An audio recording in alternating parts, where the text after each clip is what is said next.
Salut, salut! Je viens simplement... Oups! Je viens simplement vous voir concernant le homeschooling parce que il y a eu beaucoup de questions à cet effet dans mes contacts. Donc, c'est aujourd'hui que j'ai décidé de faire une vidéo. Et plutôt que de faire une vidéo, j'ai dit, tiens, je vais aller en live sur la plateforme où est-ce qu'on me posait le plus de questions, puis je vais l'enregistrer et la mettre sur YouTube et la mettre sur Facebook. Donc, je vais attendre peut-être quelques secondes que certaines personnes se connectent. Si vous avez des questions en lien avec le homeschooling principalement, n'hésitez pas. Pour ceux qui ne me connaissent pas, mon nom c'est Véronique. Je suis mentor pour entrepreneurs, grands rêveurs et j'aide dans le fond les entrepreneurs, les grands rêveurs pour moi c'est le même genre de personnes, à se libérer des illusions, se libérer des croyances qui les empêchent d'atteindre leur vie de haute fréquence. Donc ça c'est ce que je fais dans la vie de tous les jours. Donc je suis entrepreneur, je suis maman solo. Récemment, au mois de janvier, j'ai fait le saut vers l'école à la maison. Donc, j'ai fait le saut parce que ça fait des années que je suis sur le groupe de l'AQED. Salut Marie! Ça fait des années que je suis sur le groupe Facebook de l'AQED. L'AQED, A-Q-E-D, c'est l'Association québécoise de l'éducation à domicile. Pardon. Et c'est une association qui aide les parents à plein de niveaux. En fait, dans pas mal toutes les sphères de ceux qui font l'école à la maison. Les parents qui font l'école à la maison. Donc, voilà. Là, je vais vous partager mon vécu. Je ne suis pas une experte. J'ai seulement 1 mois d'expérience. Mais on m'a posé des questions auxquelles je me sens vraiment capable de répondre. Donc, je vais y aller parce que moi-même, on m'a aidé beaucoup quand j'avais des questionnements par rapport à ça. Je salue Annie, d'ailleurs, et toutes les autres à qui j'ai posé des questions aussi. Donc, les raisons pour lesquelles on les amène à la maison, ben ça nous appartient. OK, moi, ça faisait longtemps que je pensais ma situation dans le temps pouvait pas, rentrait pas, entrait en conflit en fait avec mon désir profond de pouvoir faire l'école à la maison. Et personnellement, ce qui me faisait le plus peur, parce que oui, vous allez avoir des peurs et des doutes, ça fait partie de l'être humain. Je vais juste monter un petit peu ma caméra. Peurs et doutes qui font partie de l'être humain. Mes peurs, c'était je ne me sens pas capable d'enseigner le français à mon enfant. Je fais plein de fautes tout le temps. Je ne suis pas de celle qui retient ou qui a retenu même quand j'étais à l'école, mais j'avais des super bonnes notes, mais moi, retenir les ensembles de groupes de noms, machin chouette, c'était vraiment pas mon dada. Et bien que j'ai une force en maths, je me sentais pas capable d'enseigner les maths avec mon fils parce que je sentais que ma patience était très vite stimulée ou surstimulée. Lorsqu'il était question d'essayer d'expliquer quelque chose en maths à mon fils, qui est quand même, mon fils n'a pas de problème d'apprentissage en tant que tel. Donc, à ce niveau-là, ça fait partie de mon expérience aussi. Donc, tout ce que je vais dire, c'est mon expérience, comment je le vis moi, considérant les facteurs qui entourent mon fils, ma façon d'enseigner à mon fils. Et c'est ça. Donc, prenez ce qui vous fait du bien. Puis, je vais répondre à quelques questions que j'ai eues. En fait, on m'a demandé qu'est-ce qu'on doit faire d'abord. C'est quoi les premières choses qu'on doit faire quand on veut retirer notre enfant? Est-ce que c'est possible de le faire maintenant? Alors, la réponse est oui. Si vous décidez en passant, je veux dire aussi que toutes les informations en lien avec l'école à la maison au Québec, vous allez trouver toutes les informations, toute la procédure à suivre pour retirer l'enfant à l'école. Puis je vous encourage à ne pas juste m'écouter, mais à aller voir sur le site de l'AQED, l'Association québécoise de l'éducation à domicile. Vous avez tout là. Vous pouvez même devenir membre et je vous le reconseille parce que c'est ce que j'ai fait moi. Ça vous donne une tonne de gabarits, une tonne c'est pas juste des gabarits de plans d'apprentissage, c'est beaucoup plus que ça. Il nous aide au niveau juridique aussi, répondre à nos questions quand on a des questions en lien avec plus gouvernemental, par exemple.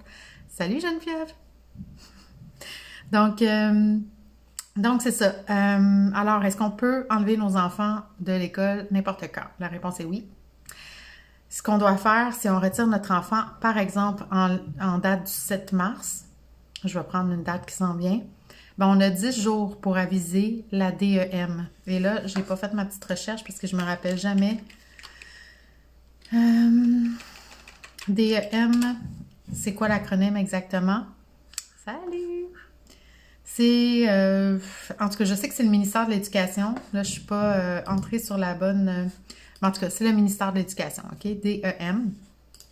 Donc, on a 10 jours après la date du 7 mars, 10 jours pleins, pour aviser la DEM et la commission scolaire ou le centre de service si la commission scolaire a changé de nom. J'espère que vous n'entendez pas... ça tape encore sur ma tête. Donc, ça, c'est la première chose à faire. Ensuite, vous avez 30 jours pour construire un plan d'apprentissage. Plan d'apprentissage, c'est un plan qui doit être en cohérence avec ce que le Québec demande d'enseigner à nos enfants. Et ça fonctionne par cycle. Donc, tout ça, c'est vraiment, vous allez trouver toutes les informations, tous les liens nécessaires sur le site de l'AQED, comme j'ai dit au début. Donc, c'est vraiment important de vous référer à ce site-là pour tout ce qui est technicalité. Alors, on a 30 jours pour envoyer un plan d'apprentissage qui constitue, dans le fond, à donner en détail, sans nécessairement, par exemple, les détails comme le nom des cahiers, si vous utilisez des cahiers, la sorte de pédagogie que vous allez choisir pour enseigner à votre enfant, et tout ça par matière et par, je crois qu'il faut quand même inclure les compétences aussi. Je dis je crois parce que moi, personnellement, je ne suis vraiment pas la super... les formulaires, c'est vraiment pas mon dada. Donc, moi, j'ai tout de suite délégué ça parce que ça me stressait de manquer quelque chose, de pas écrire assez, d'écrire trop. Je voyais que les parents, c'était un casse-tête pour eux au début. Je me suis dit, moi, j'ai pas le temps de niaiser avec ça. Je suis entrepreneur, maman solo, j'ai beaucoup de choses à penser, j'ai une énorme charge mentale, je veux pas m'en rajouter. Donc, j'ai délégué ça à un organisme, c'est des enseignants, en fait, qui ont parti de cet organisme-là. Et ils font à ta place le plan d'apprentissage. Donc, tout ce que tu as à voir, toi, c'est de voir dans les cahiers de ton fils, par exemple, ou de ton enfant, où est-ce qu'il est rendu, voir qu'est-ce qu'il fait, puis faire les choix, dans le fond. Donc, vous avez besoin de faire les choix. Et un coup que les choix sont faits, moi, l'organisme qui s'appelle SOS École Maison m'a envoyé un questionnaire et j'ai répondu à ce Google Form-là. Et c'est eux qui ont construit de A à Z le plan d'apprentissage. Il y a un appel qui se fait avant là, pour prendre contact et poser des questions. Donc, bref, on est quand même super bien entouré avec le site de l'AQED, avec SOS Maison. Puis moi, personnellement, vu que le français et les maths me faisaient peur, j'ai décidé de déléguer ces deux matières-là. Donc, j'ai trouvé une enseignante. Malheureusement, l'enseignante n'a plus de place. Je le dis tout de suite parce qu'on me pose tout le temps la question. Mais j'ai fait mon choix. Il y a diverses... Faites vos recherches. Vous allez voir, il y a vraiment plusieurs tuteurs qui peuvent vous aider. Si jamais il y a des matières que pour vous, là, vous ne vous sentez pas capable, pas apte, ben déléguez-le tout simplement.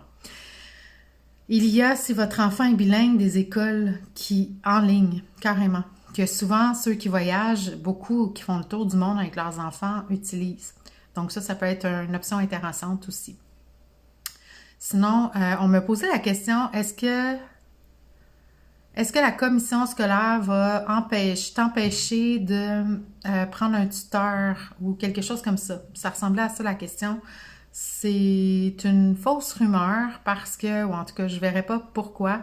La commission scolaire n'a absolument rien à voir dans le dossier. Elle doit juste être au courant. C'est pas une permission qu'on leur demande, là. On a le droit au Québec d'enlever notre enfant de l'école. Donc, c'est vraiment un avis. Il y a des gabarits sur le site de l'AQED d'ailleurs. C'est un avis qu'on envoie à la commission scolaire et au ministère pour leur dire, avec les informations qu'ils nous demandent, pour leur dire, ben je retire mon fils de l'école et je m'occupe de son enseignement. Donc, vous n'avez pas d'autorisation à demander à la commission scolaire. La commission scolaire n'a absolument aucun pouvoir de décision au niveau de votre enfant, de l'apprentissage que vous allez lui offrir. Donc, personnellement, j'ai fait affaire avec une enseignante qui savait déjà comment ça fonctionnait à la maison. Pour moi, c'était hyper important. En fait, au départ, je voulais juste trouver quelqu'un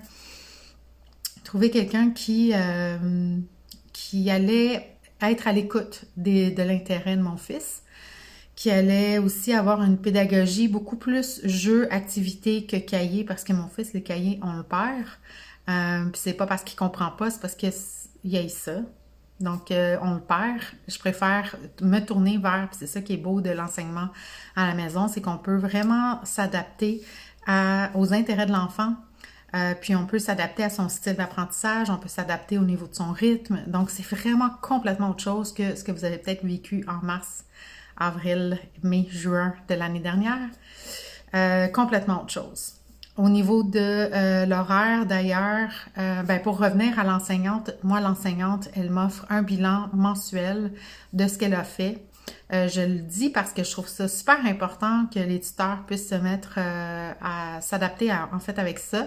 Parce que nous, après ce bilan-là, on en a besoin pour soit l'évaluation ou le portfolio qu'on va faire à la fin de l'année.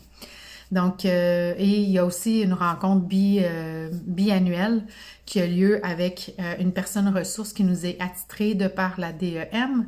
Et cette rencontre-là, on doit avoir du jus à lui donner, lui montrer qu'est-ce qu'on fait avec notre enfant à l'école sans nécessairement avoir des comptes à lui rendre, mais juste la rassurer pour lui dire que, on a vu tel truc depuis quelques mois, ça va super bien, de lui donner le pouls, dans le fond, de ce qui se passe à la maison sans nécessairement y montrer tous les travaux.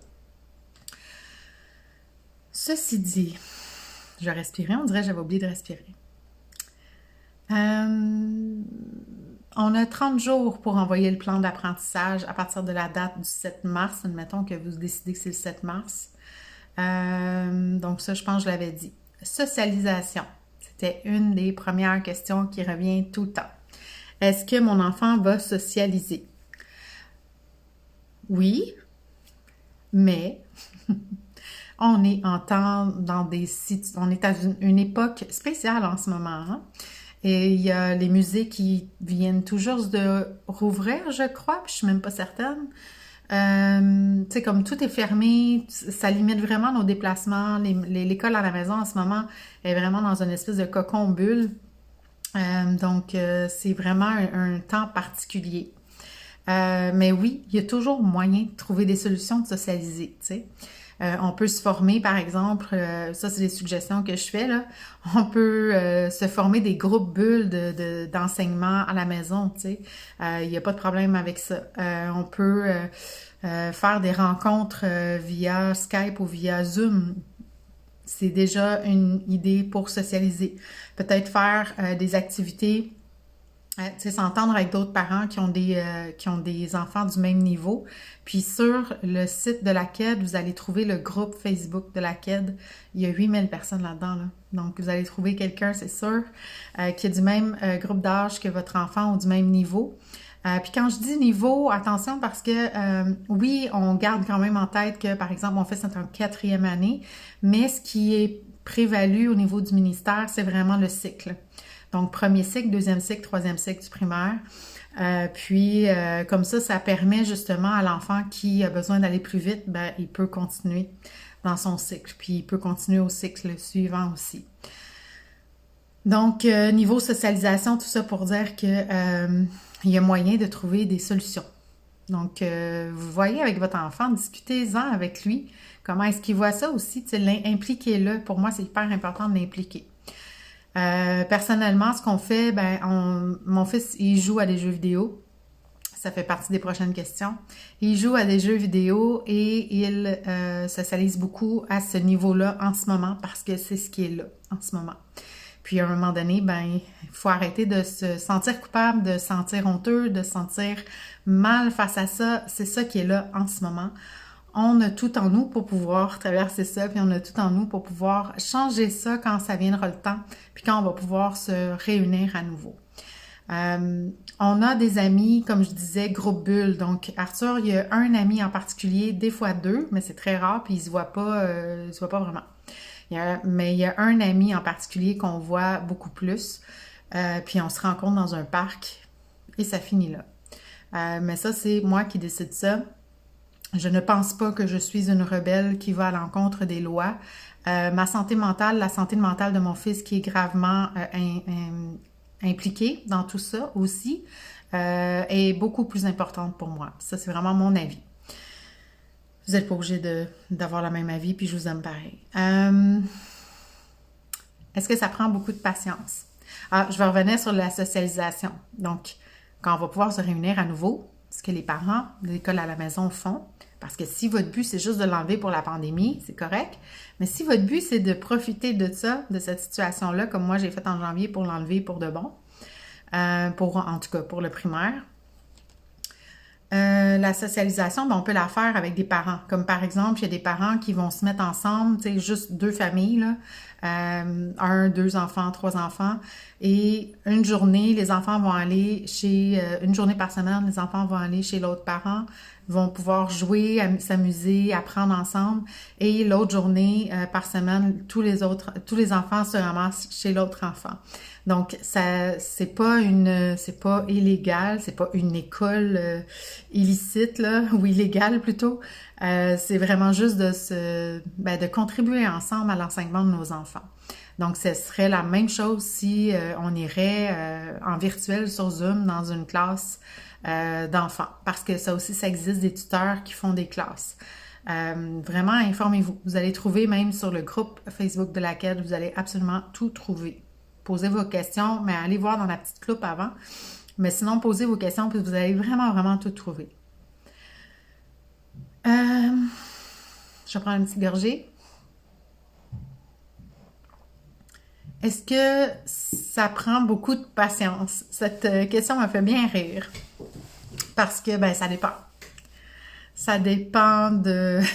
ça dépend de qui tu es, ça dépend des enfants que tu as, ça dépend des défis que tu as avec ton enfant. Tu sais, moi, mon enfant, j'aime pas les étiquettes, OK? Je déteste les étiquettes, mais je suspecte qu'il a une douance, qu'il a un SGT qui est quand même assez apparent. Là, j'ai pas besoin d'avoir un diplôme universitaire comme neuropsy pour savoir qu'il y a un syndrome de Gilles-Latourette. Là, c'est des tics nerveux et moteurs et c'est assez apparent. Donc, il a ça. Et je suspecte le TDAH énormément dans ma famille, je connais bien ça. Et des soucis d'attention aussi, évidemment. Donc, avec tout ça, c'est sûr que si j'essaie de faire en sorte que mon fils soit dans un cahier pendant 3 heures de temps, on oublie ça. Fait que c'est sûr que ma patience va être à bout assez rapidement si j'ai des grosses attentes qui sont complètement en dehors de la réalité de mon enfant.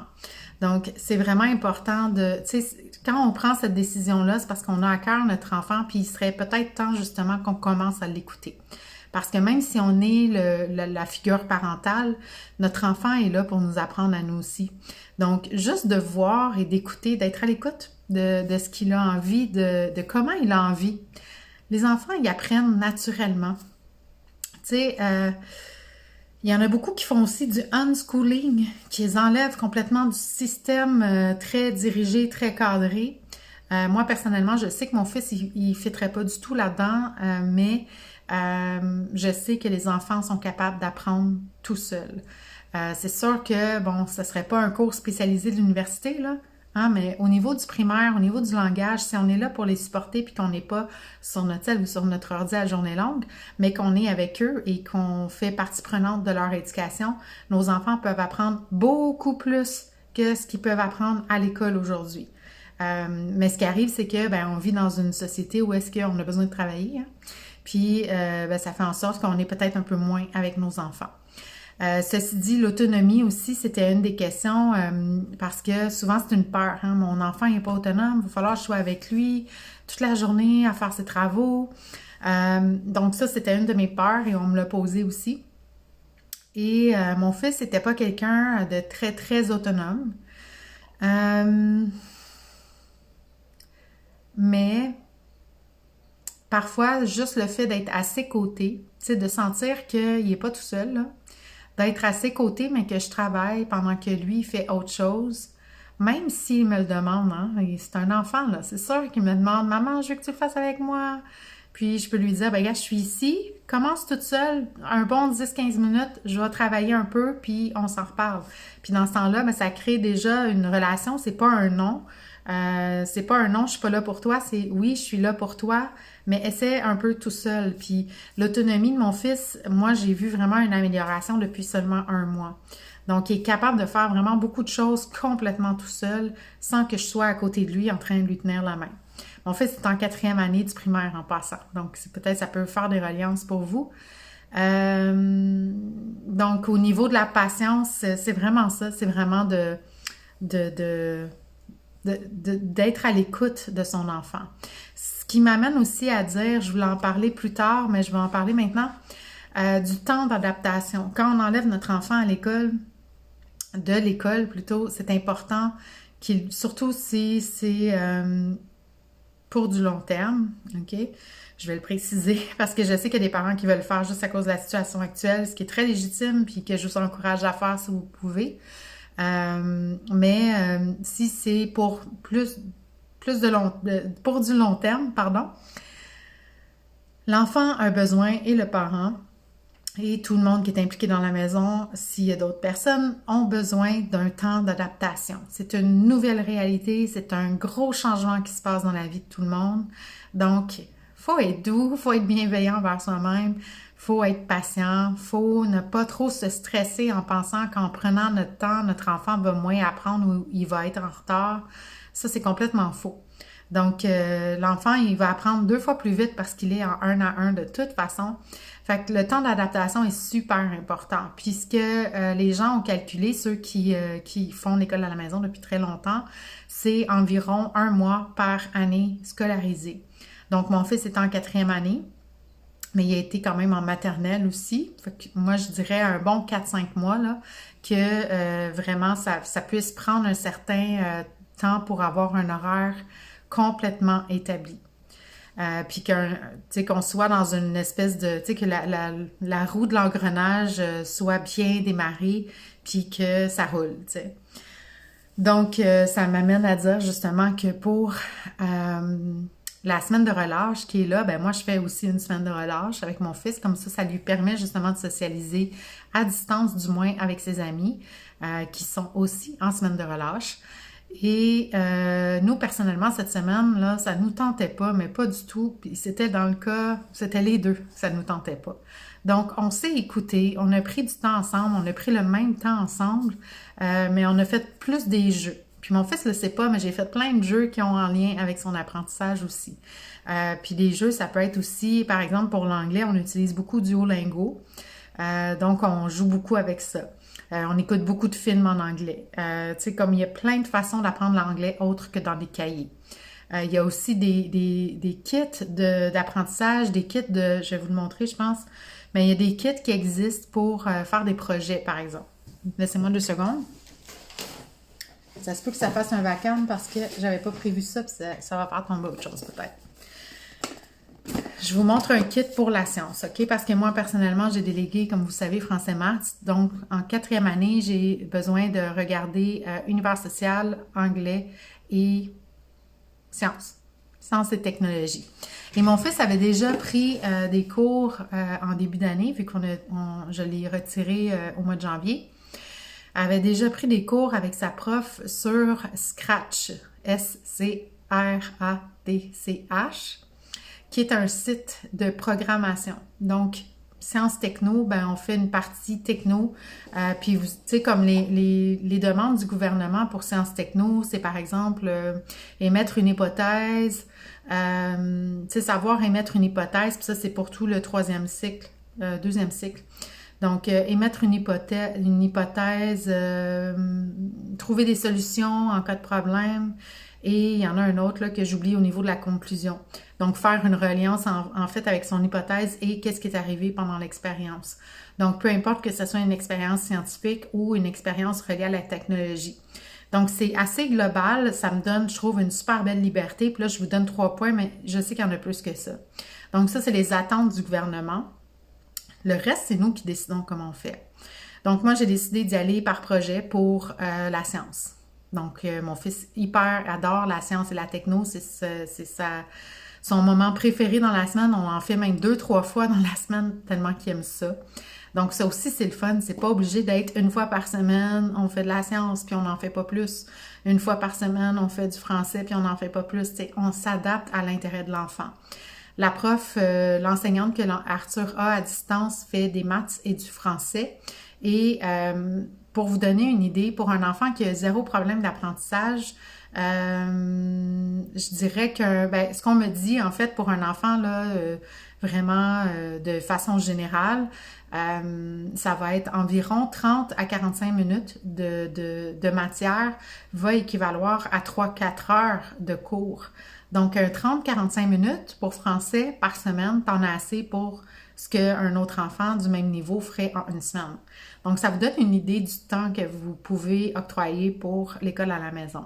Personnellement, mon fils, puis je pense que c'est pas mal tous les enfants, j'étais éducatrice en garderie un bon bout de temps, dans un autre timeline. Et les enfants, leur maximum énergie, maximum attention, j'ai dit à l'envers, leur attention maximum est vraiment le matin. Donc, j'ai dû changer mon horaire, évidemment, pour pouvoir m'adapter à ça. Je vais y revenir pour ça, mais tout ça pour dire que on fait, dans le fond, nous, on travaille de 10 heures, on se lève, pas de réveil matin, c'est merveilleux, pas de stress le matin, c'est merveilleux, pas de transport à faire, c'est encore plus merveilleux. On se lève le matin, on prend le temps de se coller, on prend le temps de déjeuner ensemble. Fait qu'on commence les cours à 10 heures, puis à 11h30 midi, on a fini. Ça vous donne une idée. Après, là, on est en train de se construire. Hein? Moi, ça fait juste 1 mois. Donc, comme je vous disais tantôt, le temps d'adaptation est important. Donc là, en 1 mois, avec la situation actuelle et tout ça, puis je lui donne beaucoup, beaucoup de lousse. Puis je vous dirais que de lui laisser le lousse et de lâcher un petit peu prise sur des interdits, ça l'a permis à mon fils de devenir de plus en plus autonome. Puis je m'attendais pas à ça. Parce que je vous avoue qu'au début, oui, j'ai eu la culpabilité de le voir autant de fois, autant de temps sur son ordinateur. Mais ceci dit, il a fini par exemple, après dîner, il s'ouvre YouTube, il va chercher un site qui s'appelle, une chaîne qui s'appelle C'est pas sorcier. Puis c'est des émissions de sciences, d'astronomie. Ils apprennent vraiment des choses extraordinaires là-dedans. Donc, il va regarder souvent cette émission-là. Il va regarder souvent la chaîne C'est sympa, je pense que ça s'appelle. Il y avait une autre chaîne qu'on adorait écouter ensemble. C'est toujours pas sorcier, mais je sais pas pourquoi les vidéos ont disparu. Il y a l'Astrolabe de Mégantic. En fait, les astrolabes au Québec qui font souvent des conférences virtuelles depuis le confinement. Donc ça, c'est merveilleux. On s'inscrit à ce qui nous intéresse. D'ailleurs, bientôt, je pense qu'il y en a un qui sort sur les trous noirs. Donc, ça rentre ça, tout ça, on prend ça en note, puis ça rentre pour le portfolio ou l'évaluation plus tard. Ce que je voulais vous montrer, c'était un exemple pour la science. Il y a des memberships qui existent. Puis celui-là, ce qui est le fun, c'est qu'on peut mettre sur pause. Puis j'ai bien fait parce qu'on ne l'a pas encore fait, puis ça fait plus d'1 mois que je l'ai reçu. Donc, je l'ai mis sur pause. Super beau packaging, là, vous allez voir flou, mais c'est de la science, puis c'est de la technologie en même temps, c'est flou complètement. Je vais vous dire c'est quoi. C'est la compagnie Lille Tire-Bouchon. Et puis, on va faire de la robotique, en fait. Donc, on va faire un bras hydraulique avec vraiment avec du bois. Là, je voudrais bien vous le montrer, mais ça vient avec vraiment tout ce qu'il faut. On peut même le peinturer. C'est des petits bouts de bois très, très fins. Puis, il y a des sirènes parce que c'est hydraulique, donc c'est à l'eau. Puis, il y a un petit livret vraiment bien complet, là, avec plusieurs pages de comment faire. Donc, ça, c'est super intéressant. Puis, franchement, Pinterest, moi, c'est parce que je suis paresseuse, là. Ça me tentait pas de courir les magasins pour du matériel. J'ai pas le temps de faire ça. Donc, ça a été ma facilité à moi. Mais je connais des parents qui font tout dans le gratuit, là, puis qu'ils trouvent tout ce qu'ils ont besoin sur Pinterest, par exemple. Il y a aussi plusieurs sites, ça m'amène à vous dire ça. Il y a plusieurs sites aussi qui sont directement en lien avec l'enseignement. Les jardins de Vicky, entre autres, que c'est un abonnement de 40 par année. Genre, c'est vraiment ridicule comme prix. Puis, on a accès à absolument à plein de feuilles de petits cahiers d'exercices. C'est pas des cahiers, mais des feuilles d'exercices. Des fois, il y a des cahiers quand même. Des feuilles d'exercice par matière, par niveau. C'est vraiment génial. Il y a même de l'art plastique là-dessus. C'est là, en fait, c'est des enseignants. Celui-là, je sais pas, mais il y a un autre site aussi, je pense que c'est mieuxenseigner.ca, qui est en fait un site où est-ce que il y a plein d'enseignants qui déposent des activités qu'ils ont fait avec leurs jeunes. Puis on peut avoir accès à ça à des coûts très minimes.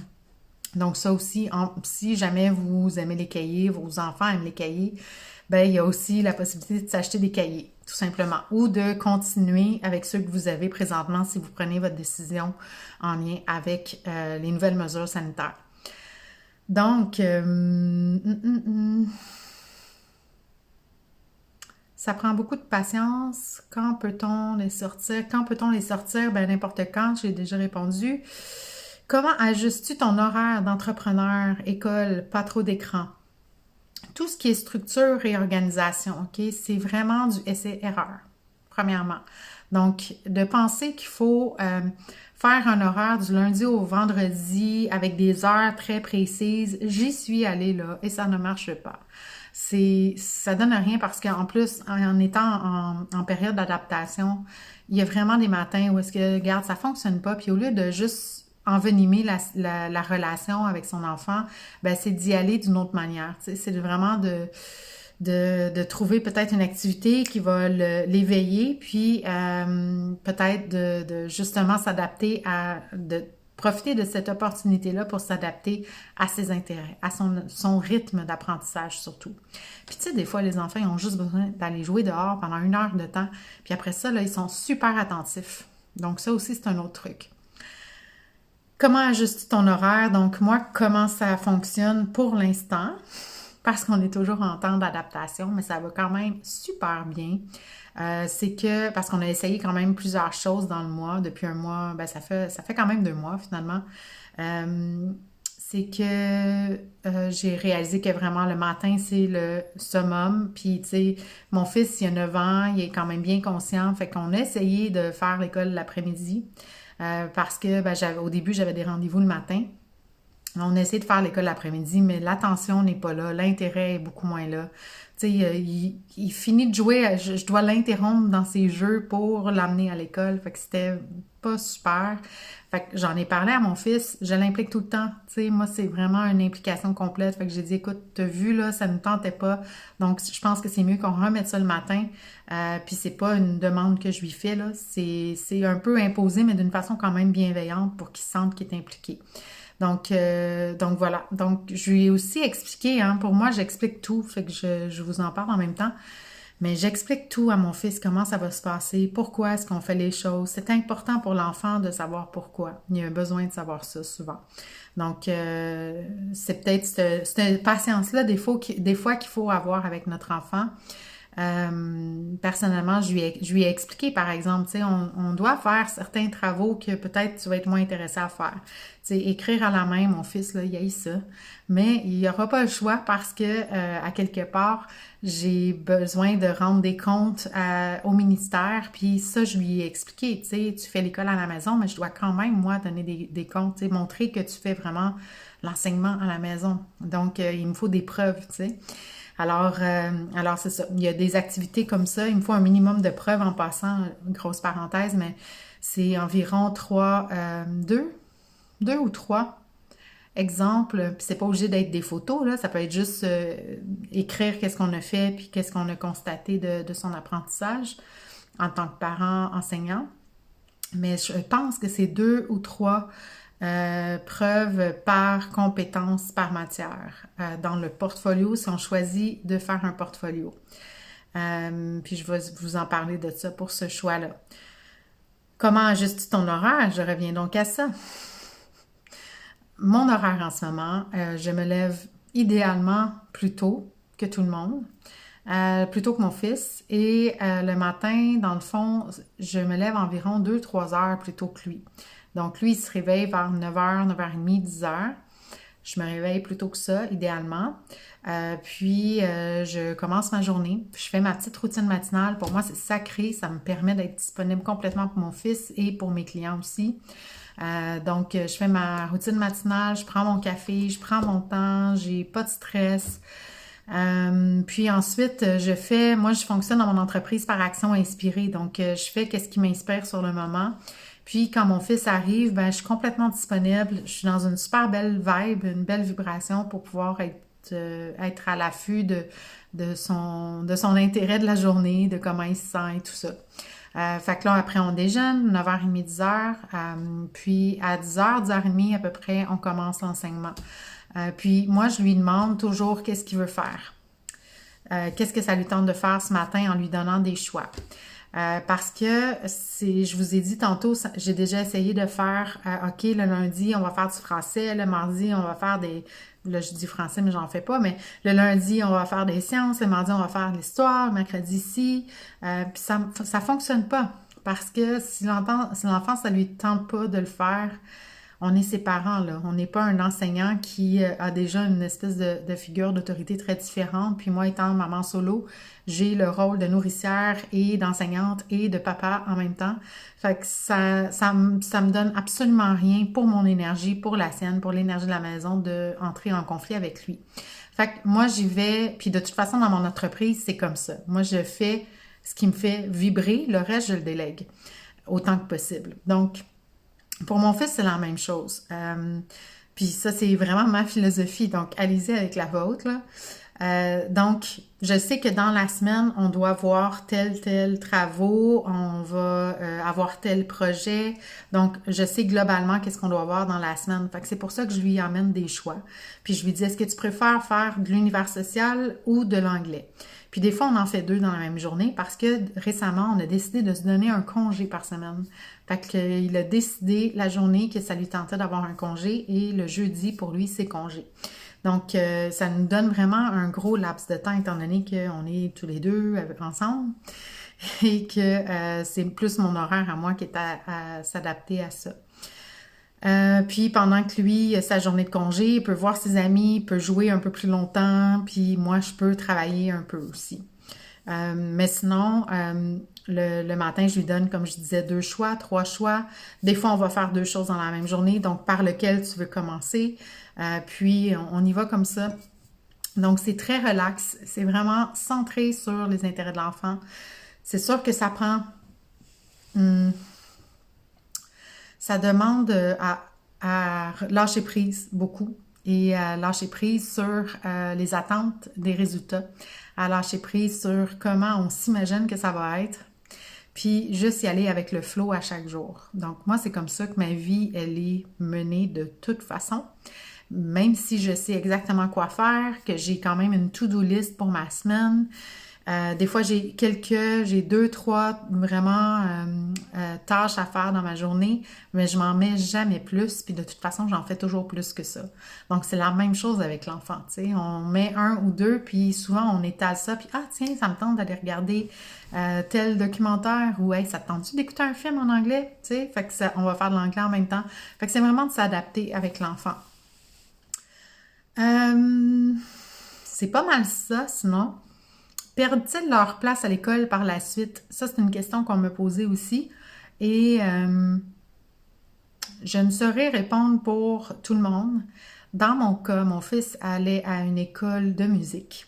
Donc, une école où est-ce que c'est 50% musique, 50% du programme éducatif scolaire.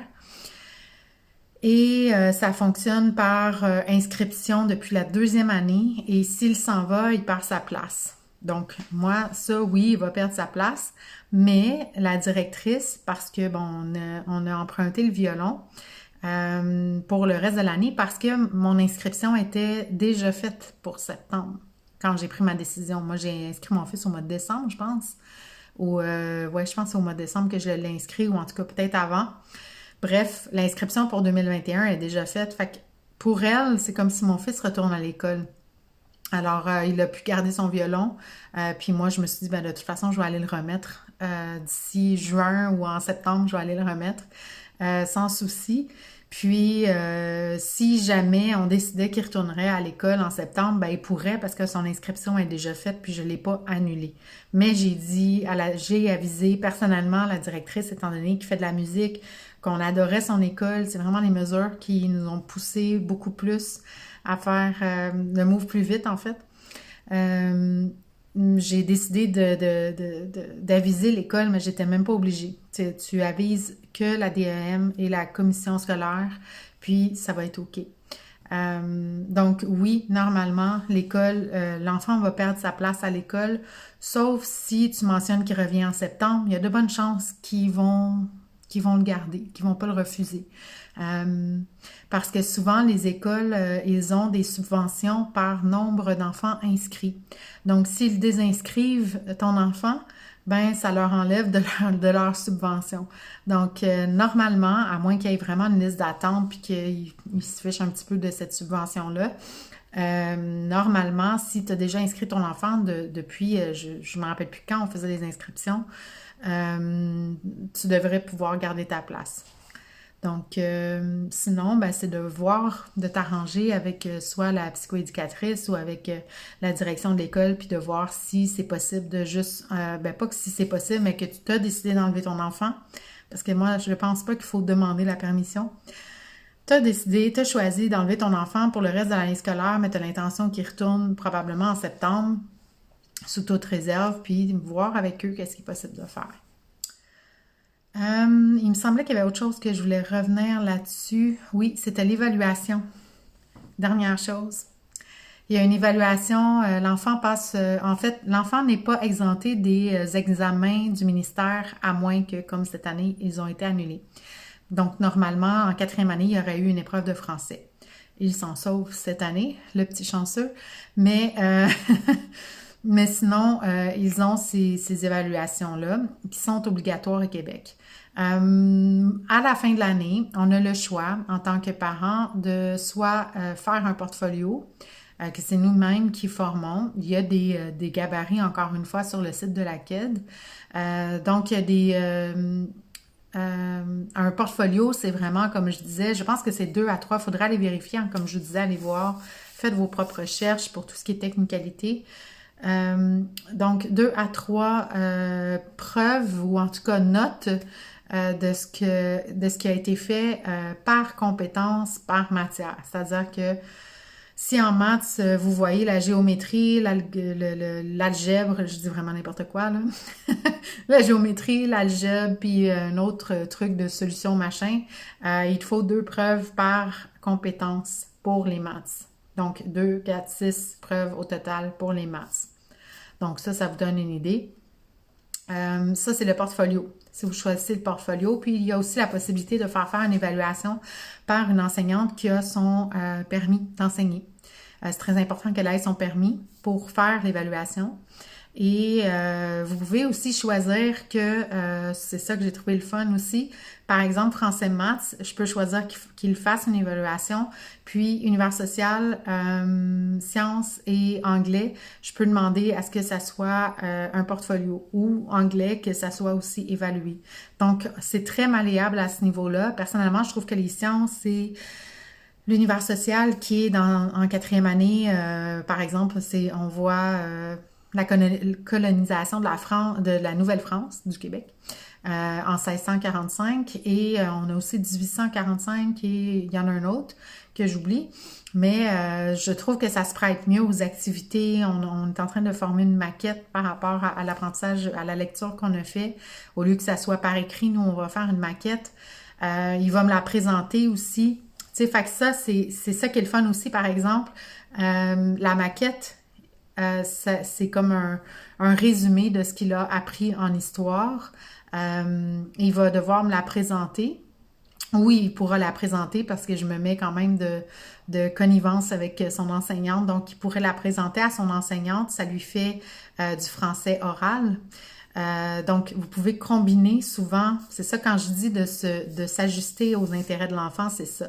Tu sais, si mon fils, il tripe sur l'astronomie, ben je peux lui faire lire un livre sur l'astronomie, puis lui poser des questions par la suite, puis qu'il me réponde par écrit. Donc, il a fait de l'écriture, il a fait du français en même temps qu'il a fait de l'astronomie. Là, je parle d'astronomie, mais ça pourrait être, par exemple, l'histoire, ou ça pourrait être, par exemple, la science. Donc, on peut vraiment combiner différentes affaires. C'est pour ça que je vous dis, les enfants, là, ils apprennent tout le temps. Ils sont déjà dans un univers de curiosité, d'apprentissage psychologiquement. Ils sont déjà dans ce mood-là. Fait qu'ils n'ont pas besoin d'un cahier très strict ou d'un horaire très strict pour apprendre. Ils sont déjà dans cet état d'être-là, d'apprendre. Donc, c'est quelque chose qu'on a tendance à oublier parce qu'on est habitué d'être setés comme des robots. Je m'excuse d'avance, mais c'est ce que je pense. Setés comme des robots. En fait, je m'excuse pas de le penser, là, mais désolée si ça vous choque.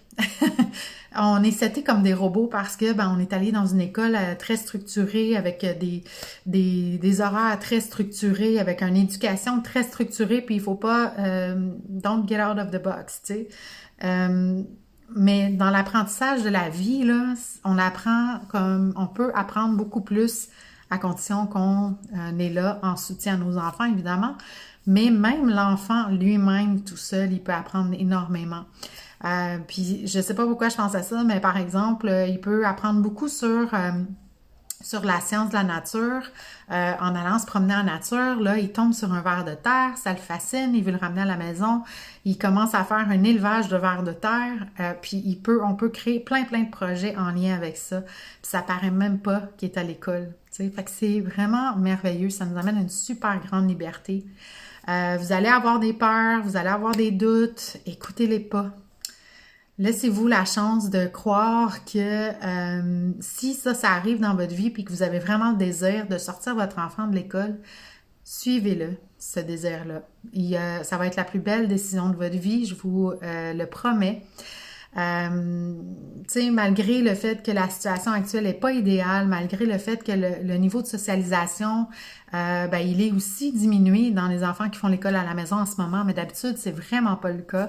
Les enfants socialisent partout, socialisent au parc, socialisent, tu sais, c'est à nous en tant que parents aussi de prendre notre responsabilité puis de faire en sorte que notre enfant, il puisse socialiser, tu sais, c'est vraiment nous qui créons notre vie. Donc, il n'y a pas de problème avec ce niveau-là, à ce niveau-là.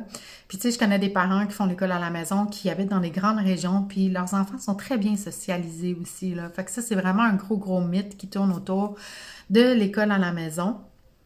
Parce que personnellement, je pense que je socialisais plus quand j'étais à la maison avec mes amis, avec ma famille, les activités qu'on faisait, plus qu'à l'école. Tu sais, à l'école, j'étais la petite fille gênée dans le coin, puis j'avais 1 ou 2 amis, mais je socialisais pas même plus. Tu sais, fait que c'est un gros mythe qui est autour de la socialisation à l'école versus à la maison.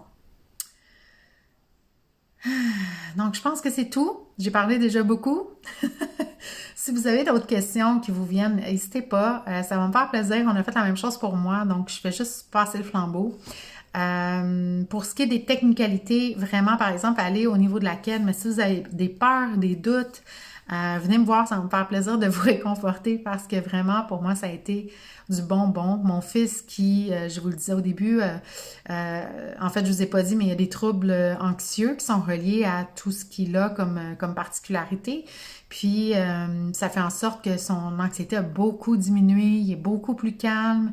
Notre relation s'est tellement améliorée, la dynamique de la maison a changé complètement parce que j'étais la maman qui avait beaucoup de soucis avec les devoirs, à essayer de faire des devoirs, c'était très lourd chez nous, beaucoup de conflits en lien avec ça, mais ça n'a rien à voir avec l'école à la maison. Premièrement, il n'y a pas de devoir, fait que déjà l'enfant lui se dit j'ai pas de devoir, yeah, c'est le party, tu sais, il réalise pas qu'il fait déjà tout pendant il fait absolument tout pendant l'apprentissage. Donc, ça a complètement changé la dynamique de la maison. Même mon fils est super heureux. Il sait que quand tout va réouvrir, ça va être beaucoup plus facile de sortir de la maison, d'aller au musée, de faire toutes sortes d'apprentissage autrement que d'être à la maison confiné. Donc, voilà. C'était ma vidéo sur le homeschooling. Je pensais pas du tout en faire, en fait, mais j'ai partagé une expérience, en fait, mon expérience, par écrit et ça m'a amené vraiment un gros flot de questions. Puis je vous remercie parce que ça me donne l'opportunité de prendre vraiment du recul sur ce que je vis en ce moment puis de voir à quel point ça a changé notre vie pour le mieux et de voir à quel point ça nous donne une très grande liberté. Puis j'ai vraiment l'impression personnellement d'être sortie d'une espèce de grille d'être sortie de la grille de la société ou du moule de la société complètement en faisant ce choix-là. Donc, j'ai vraiment l'impression de créer ma vie encore plus parce que je crée le mode d'apprentissage qui est le mieux pour mon fils. Donc, voilà. C'était ma petite vidéo. Il y a plein d'autres vidéos, plein d'autres blogs. Je vous encourage vraiment à faire vos recherches. Ça va être super intéressant pour vous. Alors, je vous laisse là-dessus. Je vous souhaite une bonne fin de journée et à la prochaine.